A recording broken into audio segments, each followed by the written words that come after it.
Well, I think it's time to get started. So let's open with a word of prayer and we'll jump back into Genesis. Lord, we are thankful today for the beauty of another day, a time just to be able to be with each other, for all the blessings you surround us with every day. Help us to be more aware in our lives of the ways that you are touching us constantly, and help us to respond with love and with care for one another. We pray these things in Jesus' name. Amen. So last week we got started on the Noah story with the opening introduction. We get a picture of creation once more back in a broken state. And it is, in essence, moving further and further away from the Creator and the Creator's intention for creation. So at the beginning, what is God ready to do? Let's just wipe it all out. Let's just get rid of the whole thing. But for some reason, God chooses not to do that finally. Instead, does what? He saves Noah. Okay, decides to pick out Noah. And why Noah? Because he found favor in the eyes of the Lord. Okay, he found favor because, and later on it'll say because he is righteous. And I think in some ways that righteousness is defined by the fact that he walks in God's grace. He follows God's commands. He is, while everyone else is crossing the boundaries and putting themselves first, Noah tries to live his life in accord with God being the creator, God being the one who's in charge. Without question. Yep, and without question, yeah, he says, go build me an ark. Okay. I might have a couple questions about putting a huge boat on dry land. But Noah just kind of goes with the flow and says, okay, I'll do that.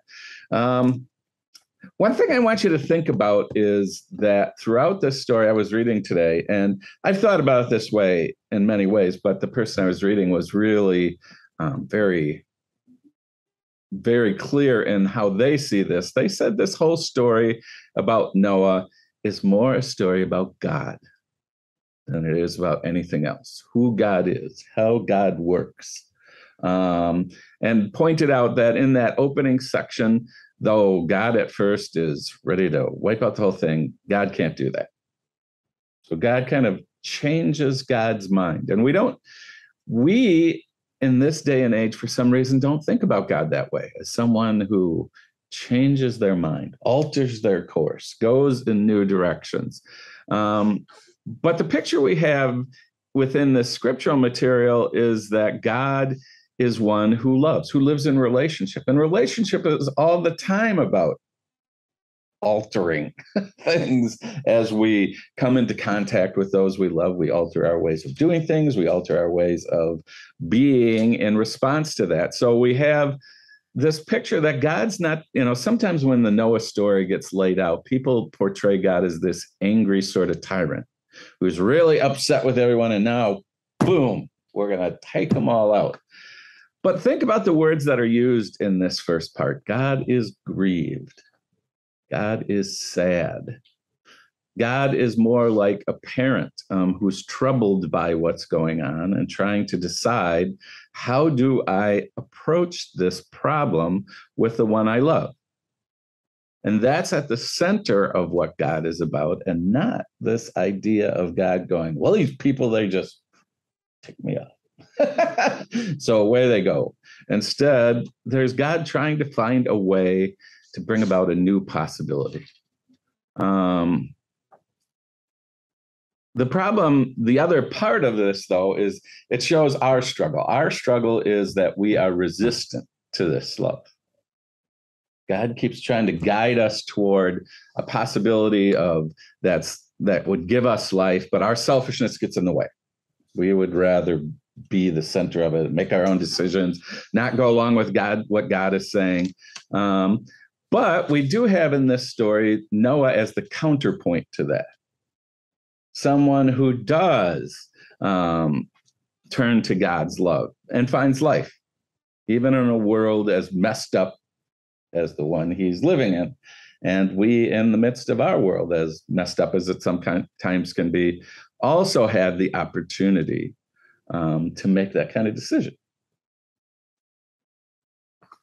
So we come to chapter 7. And again, just sit back, listen to the story, listen for things that may be new, that may interest you. And we'll talk about that when we're done. So chapter 7. Then the Lord said to Noah, "Go into the ark, you and all your household, for I have seen that you alone are righteous before me in this generation. Take with you 7 pairs of all clean animals, the male and its mate, and a pair of the animals that are not clean, the male and its mate, and 7 pairs of the birds of the air also, male and female, to keep their kind alive on the face of all the earth. For in 7 days I will rain on the earth for 40 days and 40 nights, and every living thing that I have made I will blot out from the face of the ground." And Noah did all that the Lord had commanded him. Noah was 600 years old when the flood of waters came on the earth. And Noah with his sons and his wife and his sons and his wife and his sons' wives went into the ark to escape the waters of the flood. Of clean animals and of animals that are not clean, and of birds and of everything that creeps on the ground, 2 and 2, male and female, went into the ark with Noah, as God had commanded Noah. And after 7 days, the waters of the flood came on the earth. In the 600th year of Noah's life, in the 2nd month of the 17th day of the month, and on that day, all the fountains of the great deep burst forth, and the windows of the heavens were opened. The rain fell on the earth 40 days and 40 nights. On the very same day, Noah with his sons, Shem, Ham, and Japheth, and Noah's wife and the 3 wives of his sons entered the ark. They and every wild animal of every kind, and all domestic animals of every kind, and every creeping thing that creeps on the earth, and every bird of every kind, every winged creature, they went into the ark with Noah, 2 and 2 of all flesh, in which there was the breath of life. And those that entered, male and female of all flesh, went in as God had commanded him, and the Lord shut him in.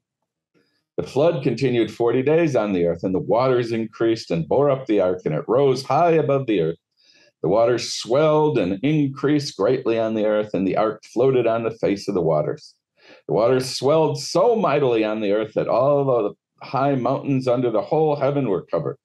The waters swelled above the mountains, covering them 15 cubits deep, and all flesh died that moved on the earth, birds, domestic animals, wild animals, all swarming creatures that swarm on the earth, and all human beings. Everything on dry land in whose nostrils was the breath of life died. He blotted out every living thing that was on the face of the ground, human beings and animals and creeping things and birds of the air. They were blotted out from the earth. Only Noah was left, and those that were with him in the ark. And the waters swelled on the earth for 150 days. We saw the ark. Oh, you did?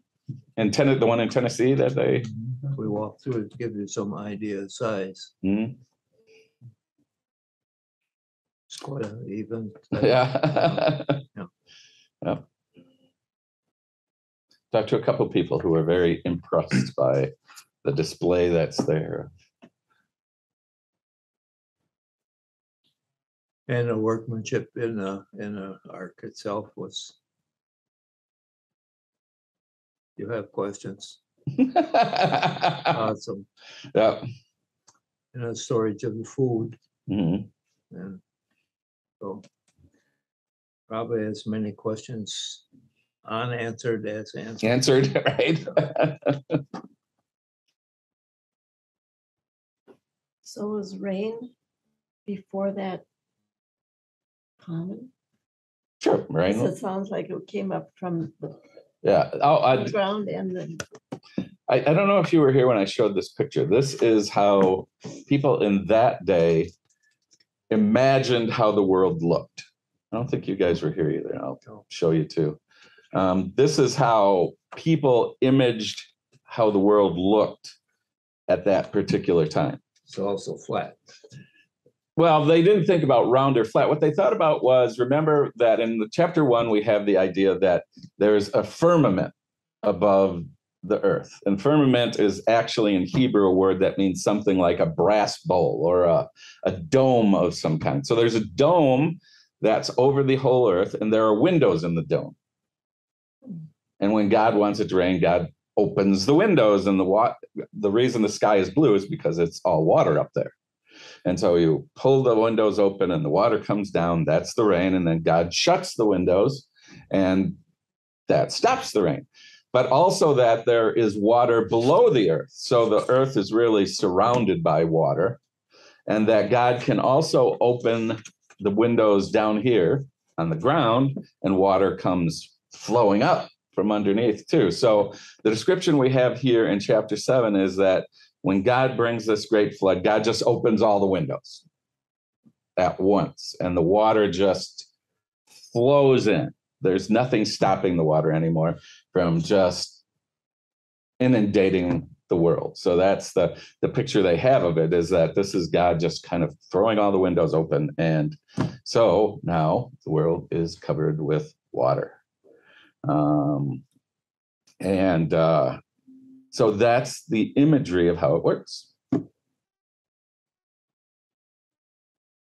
of course, my first question is, as just says science, but common knowledge. No, we don't think that way anymore. No. That's not how how can you eliminate it? Because in your heart, that, and mind, it's just no different.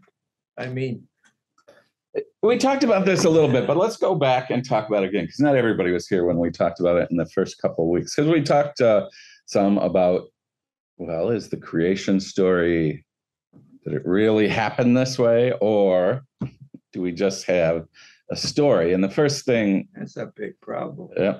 First thing I want to say is that one of the things that the people I've studied biblical studies with, and that, not everybody is going to have the same answer to that question. First of all, we have to be really honest and say, we're not of one mind about how to approach this.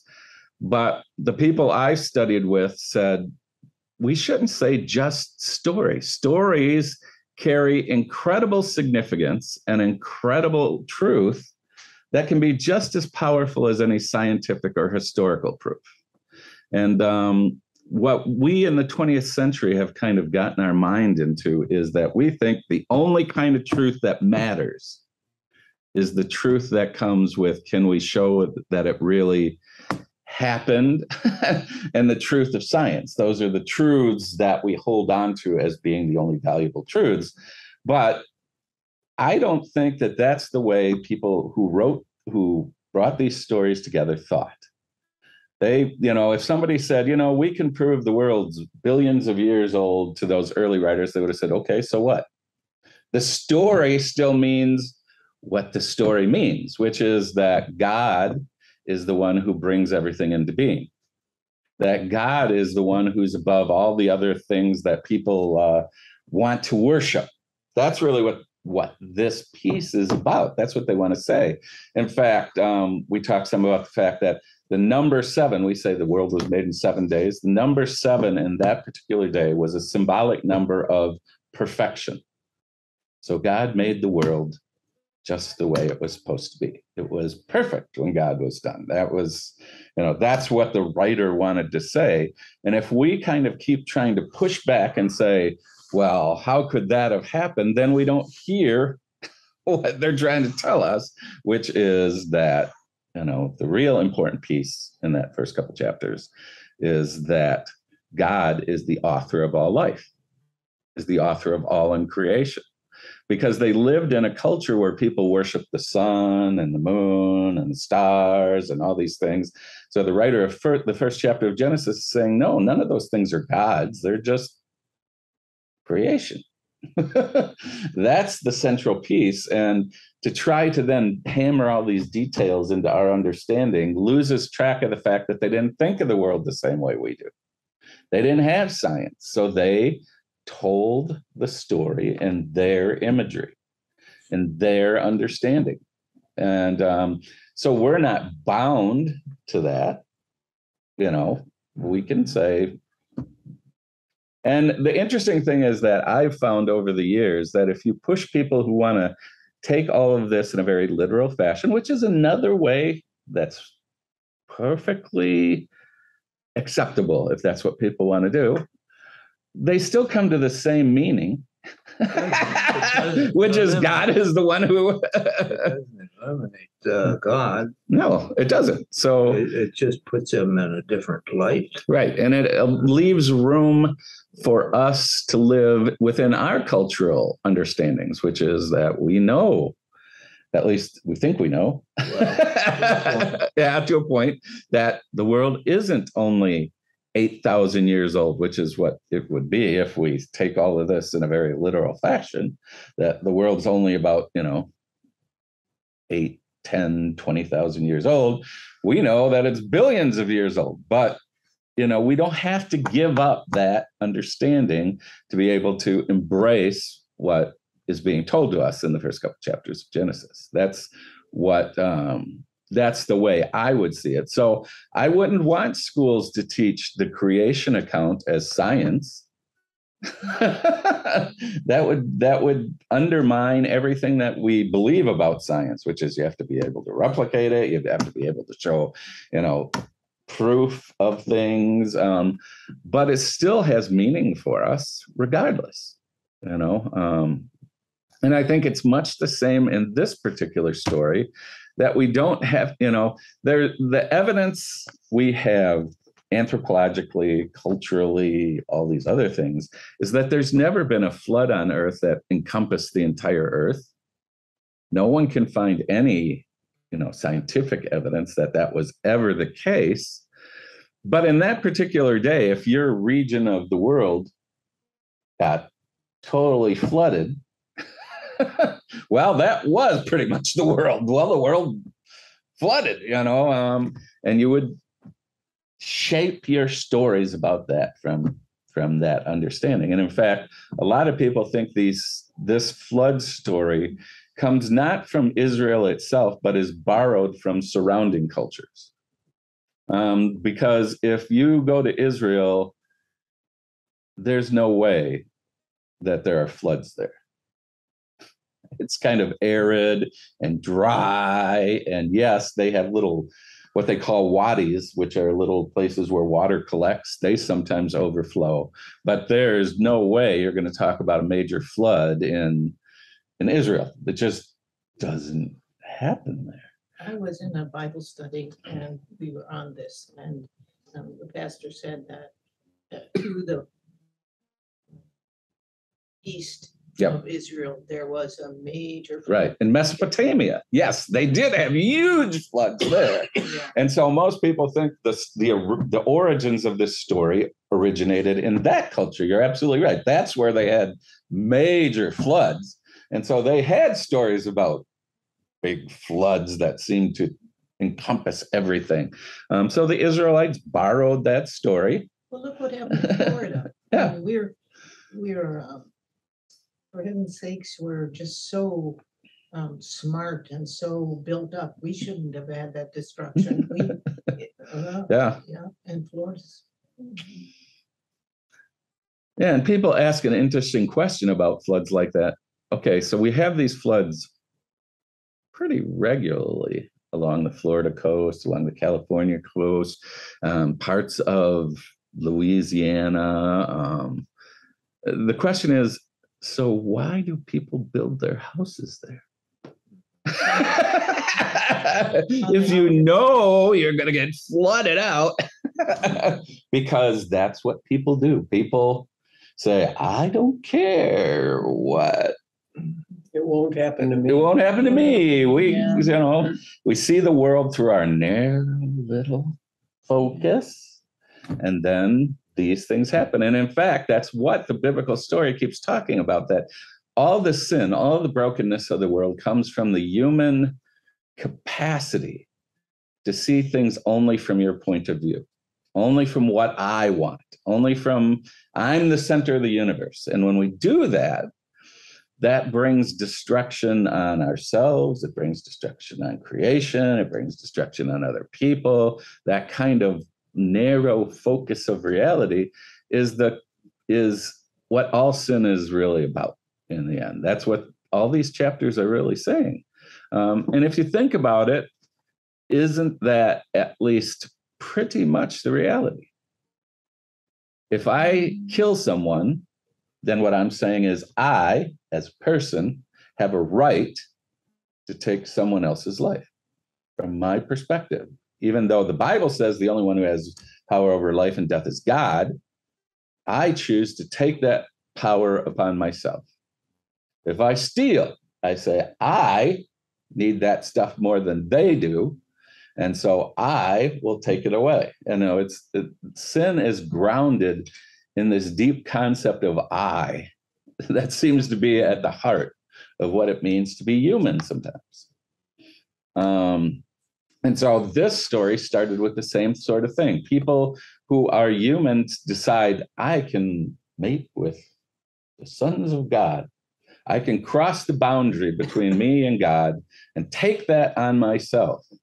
And that leads to violence and hatred and, all these other things. And so God is just like, this isn't what I wanted.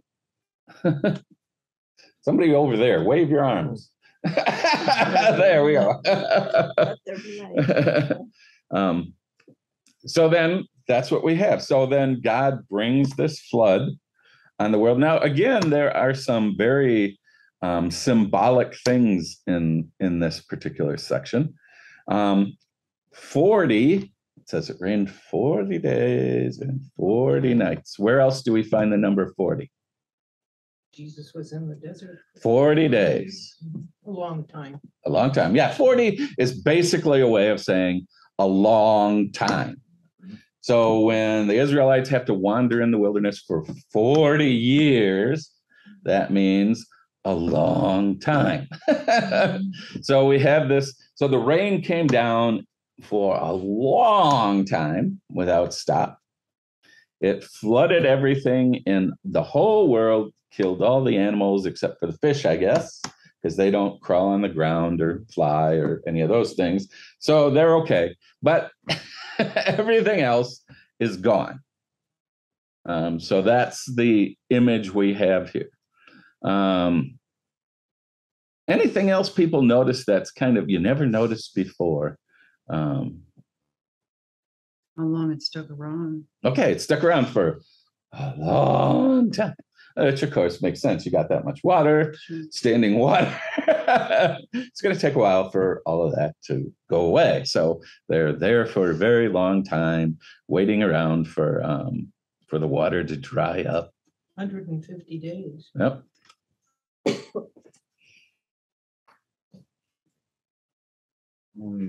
Is there any particular reason or significance why they're so specific about the day on which it happened? The second month on the 17th day of the month? Because as far as I know, there isn't any kind of festival or celebration. Nope, there isn't any. I think it was more in relation to Noah's age, because it says he was 600 years old when the floodwaters came on the earth, and Noah with his sons and his sons' wives went into the ark. So then it says later on that it was 600th year of Noah's life in the second month on the 17th day of the month. So this is so we're getting some kind of reading of how long it took him to build the ark. So it took him like 2.5 months to get all this together before the rain came down. But there's another number in here that I find fascinating that most people don't catch. Listen to the very first part of it. This is starting in verse 2. Take with you 7 pairs of all clean animals, the males and females. Not just two of each. Not kind. just two of each kind. You take 7 of the clean ones.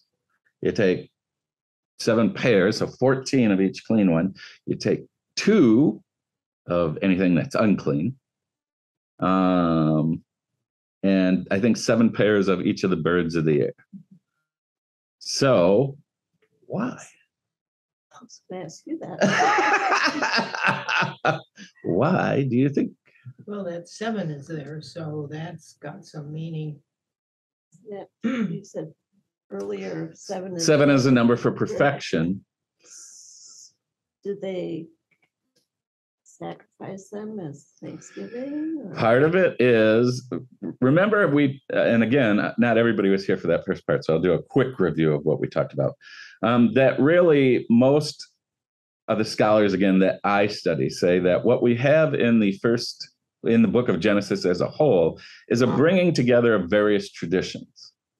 The 4 main traditions are J, which is a really ancient tradition from before the monarchy, E, which is during the monarchy, that part was written, D, which is a Deuteronomic tradition that was after the exile, and P, which was written during the exile, or was a tradition that came from the exilic period. So those are 4 traditions that have come together in various forms within Genesis. And most people see that this particular piece of the flood narrative comes from the P tradition, which is during the exile, the priestly class is the one who keeps the faith alive. And they're very meticulous about the realities of the faith because you're in a foreign land. The only way you're going to hang on to your faith is if you become very structured in how you live your life as a Jew in Babylon. And to the priestly class, you don't eat anything that's unclean.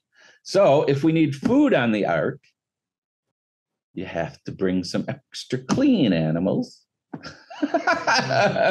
because we got to have something to eat. So we bring 7 pairs of the clean animals, and also we have to do some sacrifices. So the birds also serve, as part of the priestly ritual in the temple. So some extra birds are part of the process. So what they're doing in putting these numbers in there are focusing on the necessity of maintaining the faith while you're wandering, floating around for a lot of days on an ark. So you have to have all the extra stuff. Where the place where it says just 2 of everything, which is if you get to verse 8, it says, of clean animals and of animals that are not clean and of birds and of everything that creeps on the ground, 2 and 2, male and female, went into the ark. So that people say is from that very ancient tradition, which is the only concern in that tradition is God's going to somehow preserve all life. So you don't have to worry about, they didn't worry about what are they going to eat. Obviously, they didn't worry about that very much anyway, because it says in the whole thing, it says you bring in these animals and enough food for all of them, except for, think about it a minute, what are we missing? Food for yourself. Food for yourself, but even more, if they're thinking about you bringing enough straw and hay and vegetable matter, that's great if you're not a tiger or a lion or a bear or someone else, some other creature that eats only meat. Well, what are they eating over this long period of time? Well, to the people who are writing it, that's, we're more concerned with the fact that God preserved all life, and the technical details of it. We're just not gonna worry about that. That's not what we're concerned about. We're concerned about talking about the fact that God preserves the creation in love. That God preserves and gives us. Really, this story is really about a new creation. So God, in essence, makes Noah the new Adam. and starts the whole thing over again. Says, okay, here we are. We're going to restart what I started at Eden and create a new possibility. Create the new possibility for moral living, for people to live within the bounds of the vision I have for things. We're going to give everybody a chance to do that again. And you can tell that because some of the words in the flood narrative parallel words that we find in the creation narrative. So in the creation narrative, remember, they talked about opening the windows of the ground so the water flowed up out of the earth. Well, same wording is used here. Same wording about how God creates and brings about new possibilities. So this story is really about the possibility that what God's at work doing is bringing about new beginnings from the shattered reality that people bring. God is always at work trying to create something new, something that's more along God's hopes for our life.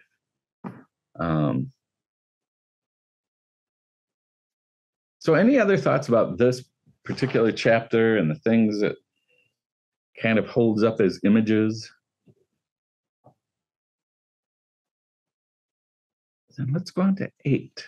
Again, just listen to what is said in chapter 8. But God remembered Noah and all the wild animals and all the domestic animals that were with him in the ark. And God made a wind blow over the earth, and the waters subsided. The fountains of the deep and the windows of the heavens were closed. The rain from the heavens was restrained, and the waters gradually receded from the earth. At the end of 150 days, the waters had abated. And in the 7th month, on the 17th day of the month, the ark came to rest on the mountains of Ararat. The waters continued to abate until the 10th month. In the 10th month, on the 1st day of the month, the tops of the mountains appeared. At the end of 40 days, Noah opened the window of the ark that he had made and sent out the raven, and it went to and fro until the waters were dried up from the earth. Then he sent out the dove from him to see if the waters had subsided from the face of the ground. But the dove found no place to set its foot, and it returned to him in the ark, for the waters were still on the face of the whole earth. So he put out his hand, took it in, brought it into the ark with him. He waited another 7 days, and again he sent out the dove from the ark, and the dove came back to him in the evening, and there in its beak was a freshly plucked olive leaf.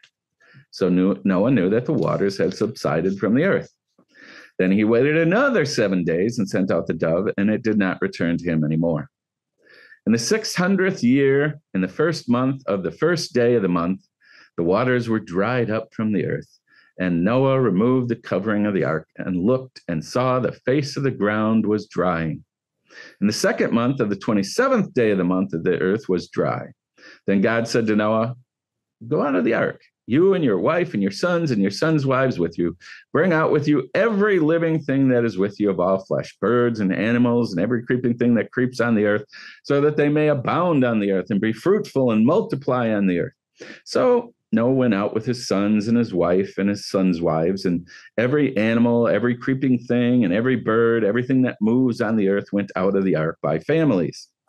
Then Noah built an altar to the Lord, and took of every clean animal and of every clean bird, and offered burnt offerings on the altar. Now you get why those were extras along the way.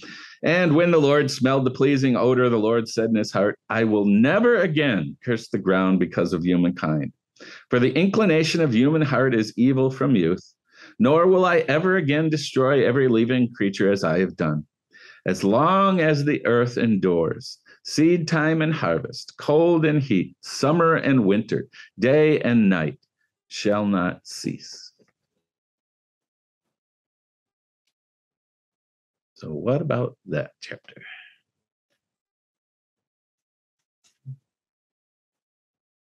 Well, the thing that stood out to me, Mhm. sitting over here now rather than when they wrote this, is the earth shall not cease. Mhm. But now we know that Jesus is coming in the end, and not quite too sure, but I think it's gonna be on fire. I don't know exactly how it's going to end, but it does sound like it is. Mhm. But here, I won't never do this again, but in the New Testament, yep, I'm gonna do it.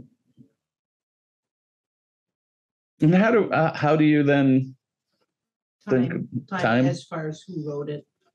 Yeah, And what, perspective sometimes Yeah. changes our idea of how things are. Where do we primarily find images of the end of the world? Revelation. Revelation.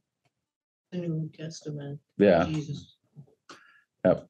Usually in what we call apocalyptic literature. So it's literature that's written usually when a people is under persecution. We find the same thing in the book of Daniel and a few other places. And in those times, the people are under such incredible pressure, and life seems so out of control that the only image they can think of that would bring them comfort is this is all going to end. And God is going to just do something new, because this place is just too screwed up for it ever to get fixed. So that's where that imagery, that understanding of there's going to be an end to it all, and it's deeply embedded now in Christianity that one day Jesus will come and kind of take everybody away. And I think the interesting thing is both this image here, which is in the book of Genesis, and those images are all meant to bring one thing. What is it? God's in charge. There's an image of God being in charge, but why emphasize that? It's important for us. It's important for us, and it brings comfort. Comfort to people who are hurting. Comfort for people who are living in the midst of uncertainty and fear and wondering, how can anything good come out of this situation we're in? Then these kind of images offer the sense that, but God is still in charge. And ultimately, this will end. What we have here will not go on eternally. That at some point, God will bring an end to the suffering and the pain. And this particular imagery is more the sense that God's love is so great. God's not going to just decide, I've had it with all of you. I'm not going to go any farther. God, in essence, again, we have this kind of change of heart of God who wants to, get all this stuff taken care of, get rid of all this. But then after it's all done, it's almost like God says, I'm not going to do that again. It hurts too much for me to do that, for me to destroy so much of what I love. So I will never, ever do that again. I just can't. That's the picture we have of God. And that will get carried over more as we move into chapter 9. And maybe we should just read the first part of chapter 9 too, because I think it leads into this whole idea of what's going on in the heart of God at this particular point in time.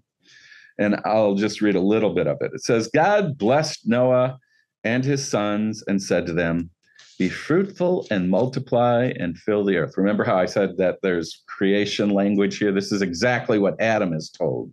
Adam and Eve are told to be fruitful and multiply and fill the earth. The fear and dread of you shall rest on every animal of the earth and on every bird of the air, on everything that creeps on the ground and on all the fish of the sea. Into your hand they are delivered. So again, there's this repetition of what's in Genesis 2, where Adam is told, well, all the creatures are yours to take care of, to use. Every moving thing that lives shall be food for you. And just as I gave you the green plants, I give you everything. Only you shall not eat the flesh with its life, that is, its blood. For your own lifeblood I will surely require a reckoning. From every animal I will require it, and from every human being, each one for the blood of another. I will require a reckoning of human life. Whoever sheds the blood of a human, by a human shall that person's blood be shed. For in his own image God made humankind. And you, be fruitful and multiply, abound on the earth and multiply in it. That God said to Noah and to his sons with him, as for me, I am establishing my covenant with you and your descendants after you, and with every living creature that is with you, the birds, the domestic animals, and every animal of the earth with you, as many as came out of the ark. I establish my covenant with you that never again shall all flesh be cut off by the waters of a flood, and never again shall there be a flood to destroy the earth. God said, this is the sign of the covenant that I make between me and you and every living creature that is with you for all future generations. I have set my bow in the clouds, and it shall be a sign of the covenant between me and the earth. When I bring clouds over the earth, the bow is seen in the clouds. I will remember my covenant that is between me and you and every living creature of all flesh, and the waters shall never again become a flood to destroy all flesh. When the bow is in the clouds, I will see it and remember the everlasting covenant between God and every living creature of flesh that is on the earth. God said to Noah, this is the sign of the covenant that I have established between me and all flesh that is on the earth. So again, now we have this symbol of the fact that God's never, ever, ever going to do this again. Now, people in that day would have heard this symbol in a very different way than we do, because one of the images of God's anger is what? God gets mad. God pulls out his war bow and takes down whoever is the target of his wrath. So the psalmists talk a lot about God taking out his war bow and taking out their enemies and all this. But God says, you know what? I'm not using it anymore. It's going up there on the wall. Not going to use it anymore. This is it. I'm done with this kind of approach to reality. And in fact, some scholars, and I've always loved this interpretation of it, which way is the bow pointing? If you were using a bow to shoot an arrow, which way does the bow point? Away from the earth. Away from the earth and toward God. And so in essence, a lot of people look at this symbol and say, what God is saying is, I would rather die myself than ever do this again. But is it just talking about water? Well, that's what some people argue, that, yeah, this only applies to floods, though. If he wants to blow the world up, then that's still a possibility. But I see a wider sense in which God says, I can't do this anymore. I can't destroy my creation. I love all of this too much. And I'm not going to do that anymore. And it's interesting, if we take that image that God, the bow is pointing up toward God, and God is saying, by my very own existence, I will not do this anymore. Think about it. As Christians, we say that's exactly what God does. God chooses, rather than seeing us totally destroyed, to send his son to die, rather than allow us to come to a place of non-redemption. So that's a very interesting image, if we take it that way. It fits in with our Christian understanding of the way that God functions. That God's love so great that God will not just wipe everybody out or treat everybody as they ought to be treated, but instead that the heart of God is always a heart of grace and love. So then Revelations is kind of like that. That the world is so corrupt that it could just be blown up. But instead, God comes and says no. Well, Revelations is an interesting book because again, it comes out of a time when people are in an awful place as Christians. I mean, the government's killing them, putting them in gladiatorial arenas. They're being persecuted throughout the Roman Empire. They're seen as unpatriotic because they refuse to worship the emperor. And so their situation in life is awful. And so they are in that place of saying, the only way this is going to stop is if God comes and just gets rid of it all. There's no other way that this could possibly work out. They can't see any other options. But it's interesting in Revelation. Do you notice how and sometime I'll do Revelation again. It's always hard for me to do Revelation because I have a very different view than some people have of what Revelation is. And again, a lot of the people I study with, that's where they have. But it's interesting. You start out this whole thing, and I have to see what the first set of symbols is in Revelation because I don't have it off the top of my head. But God starts by having these, I think they start with the 7 seals on the scrolls. So he's breaking open these seals. And every time you break open a seal, it gets worse and worse on earth. So you open up 6 of them. He's ready to open up the 7th seal. And what do you expect is going to happen then? End of it all. That's we've been leaning toward this expectation. And then he opens the 7th seal and the world doesn't end. Instead, we go into 7 bowls. And so you go through 6 bowls, you figure, okay, here we are, end of the line. But it's not. You go to 7 trumpets, which start blowing. And, so a lot of the people I've studied with then say, what you have is, again, a picture of a God who's reluctant to end it all. Well, but wait, let's give him another chance. And let's give him another chance. There's this sense in which God just, no, I don't really want to end it all. That these are my people. These are my creation.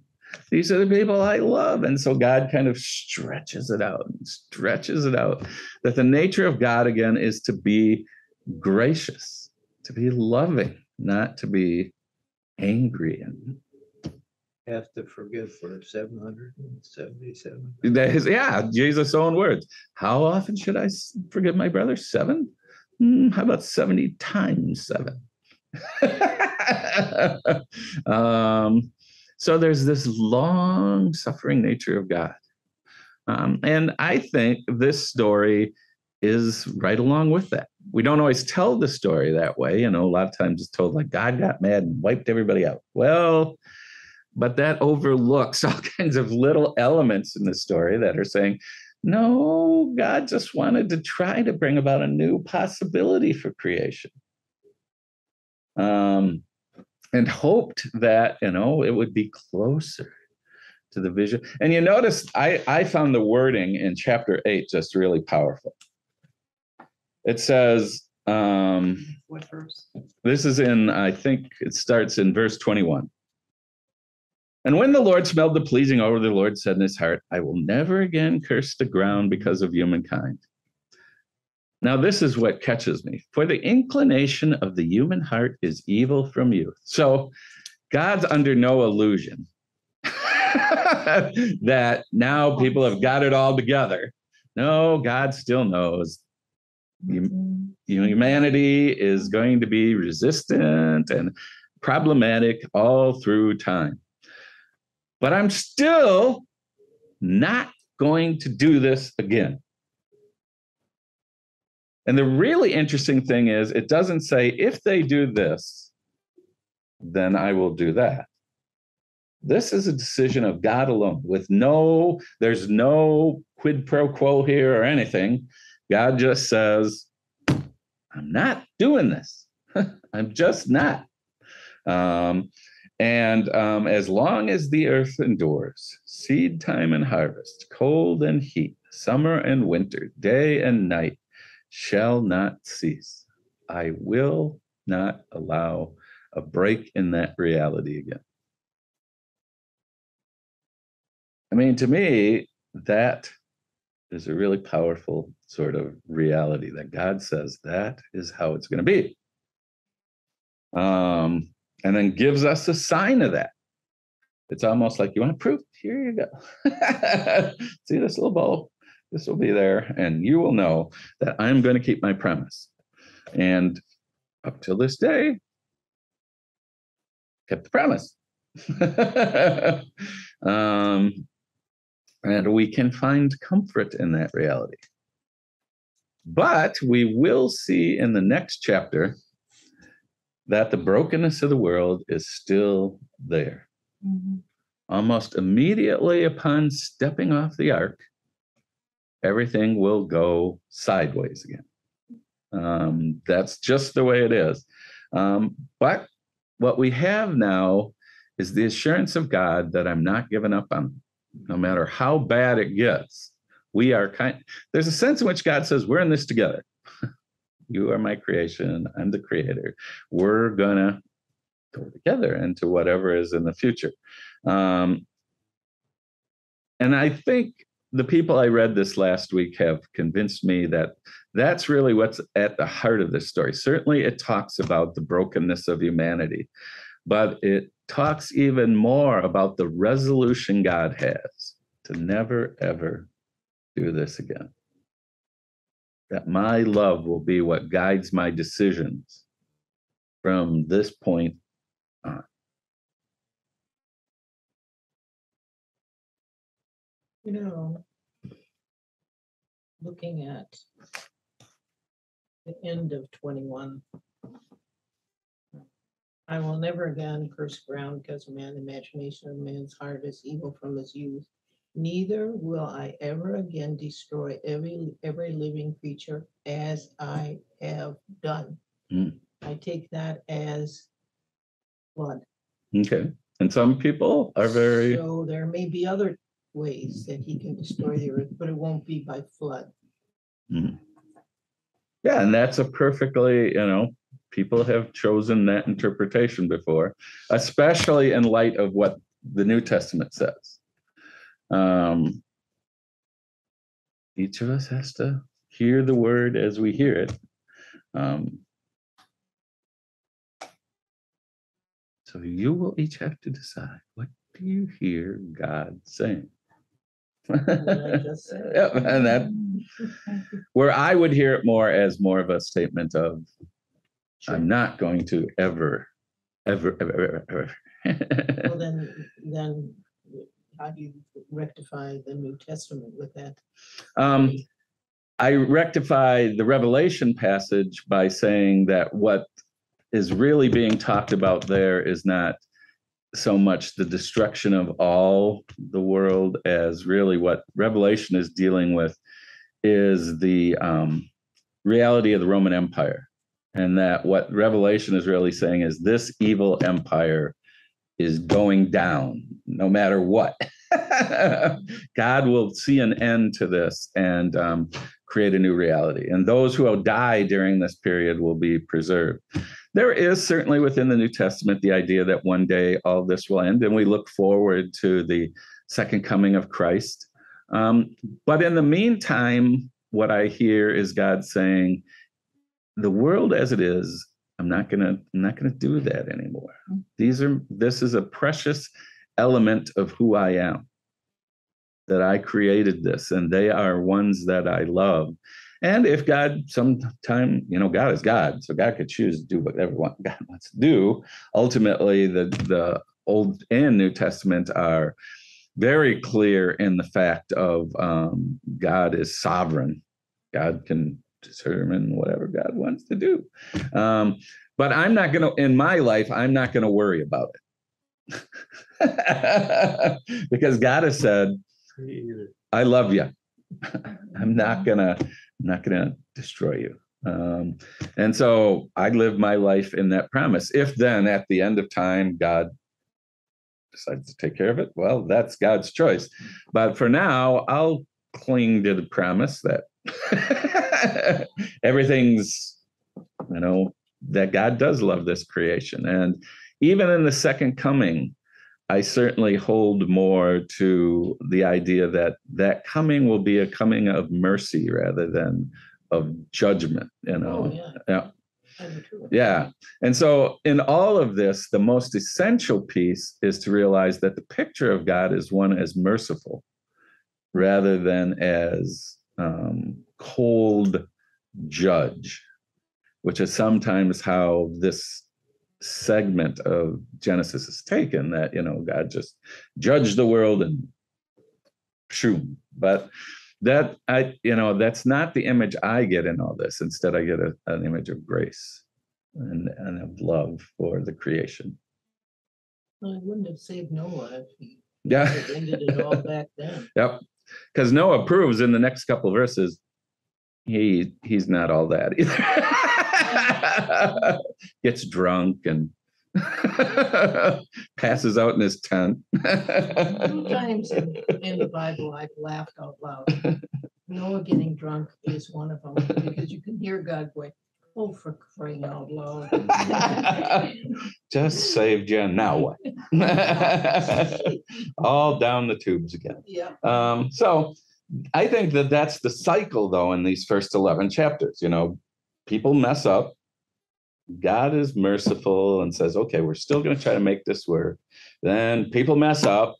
And God says, okay, we're going to try to make this work. And then people mess up.